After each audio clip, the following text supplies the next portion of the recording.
ជំរាបសួរបងបងថ្ងៃនេះខ្ញុំនឹងបង្ហាញបងបងពីរបៀបបដូរផើងកេសកលនារីរបាំពូជនេះស្រួលថែទាំឯបងបងប៉ុន្តែវាចូលចិត្តនៅរៀងពលឺអត់សូវខ្លាំងណាពលឺត្រឹម 50% បានហើយកន្លែងរៀងតិចហើយយើងអាចដាក់សកៃដូងក៏បានដាក់ខ្ជួងក៏បានដាក់ផាឡាយក៏បានដាក់ថ្មភ្នំភ្លើងក៏បានដែរមានក្លិនក្រអូបប៉ុន្តែមួយឆ្នាំចេញផ្កាបានតែម្ដងទេចេញច្រើនអញ្ចឹងបង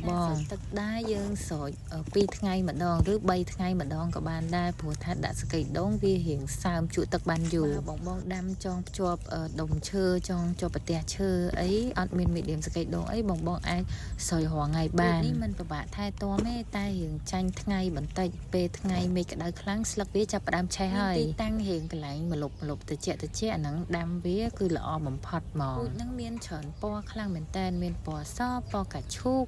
ពណ៌លឿងពណ៌ទឹកក្រូចដាក់លួបយូក៏បានឬបងថាពេលមានផ្កាអញ្ចឹងអាចដាក់ក្នុងតាំងនៅក្នុងបន្ទប់ទទួលភ្ញៀវអីបានពេលរោយផ្កាអស់បងដាំខាងក្រៅវិញទើបបានមានចេញផ្កាបើដាំក្នុងបន្ទប់វាអត់ងាយចេញផ្កាព្រោះថាពេលដែលដាំក្នុងបន្ទប់វាមានពលឺតិចពេកស្លាញ់ផ្កានេះបងពេលរោយតិចទៀតណាវានឹងចេញកូនដើមថ្មីច្រើនខ្លាំងមែនតើអញ្ចឹងសម្រាប់បងដែលចង់ដាក់ផើងធំជាងនឹងតិចក៏បានដែរផើងសំល្មមនេះដោយសារកន្លែងខ្ញុំវាជាអៀតវាអត់សូវមានទីតាំងធំតលាយអញ្ចឹងសម្រាប់ទីតាំងបងចូលចិត្តស្រោចទឹកបងអាចដាក់ខ្ជូងក៏បានដែរពេលចេញផ្កាច្រើនតងបែបនេះគឺស្អាតខ្លាំងមែនតើអញ្ចឹងបើសិនជា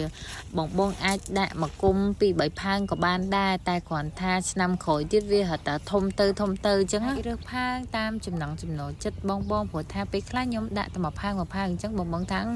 អត់ស្អាតក៏ចង់ដាក់ពី3គុំចូលគ្នាបានឃើញផ្កាច្រើនអញ្ចឹងក៏បានដែរសំខាន់ការស្រោចទឹកបងព្រោះពូជនេះស្រោចទឹកជោគជាំខ្លាំងពេកវាលួយហើយដាំកេសរកូលត្រូវរើសទីតាំងរកកន្លែងតលាយបន្តិចពេលពូជណាក៏ដោយឲ្យតែយើងដាំជាអៀតវាអត់សូវបានផលទេ